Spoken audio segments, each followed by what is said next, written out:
শুক্রবার সকাল 7:30টা মালদার মানিকচকের রুস্তমপুর ঘাট থেকে গঙ্গার চরের উদ্দেশ্যে রওনা দেয় যাত্রী বোঝাই একটি নৌকা। বৃষ্টিতে তখন ফুলে ফেঁপে গঙ্গা। মাঝগঙ্গায় পৌঁছতেই নিয়ন্ত্রণ হারিয়ে উল্টে যায় নৌকা।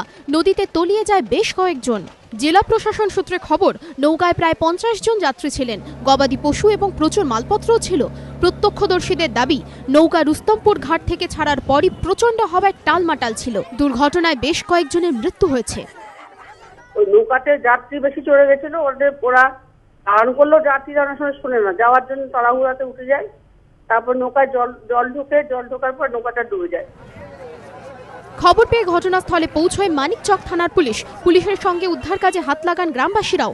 পরে উদ্ধার কাজে নামে বিপর্যয় মোকাবেলা দল। মুর্শিদাবাদ থেকে আনা হয় ডুবুরি। ঘটনাস্থলে যান নারী ও সমাজ কল্যাণ মন্ত্রী সাবিত্রী মিত্র, মালদা জেলা শাসক এবং পুলিশ সুপার। যদিও খারাপ আবহাওয়ার জন্য ব্যাহত হয় উদ্ধার কাজ। উদ্ধার কাজের জন্য রুস্তমপুর এবং পঞ্চানন্দপুর ঘাটের 2টি শিবির করা হয়েছে। জেলা শাসক জানান, মৃতদের পরিবার পিছু 2 লক্ষ টাকা আর্থিক সাহায্যের সিদ্ধান্ত নিয়েছে রাজ্য সরকার। পাশাপাশি আহতদের চিকিৎসার খরচও সরকার বহন করবে বলে জানিয়েছেন জেলা শাসক। প্রাথমিকভাবে পুলিশের অনুমান, অত্যধিক সংখ্যায় যাত্রী থাকাতেই নৌকাটি নিয়ন্ত্রণ হারিয়ে উল্টে যায়। কিন্তু কেন এইভাবে প্রাণ হাতে নিয়ে ঝুঁকির পারাপার? প্রশ্ন উঠছে।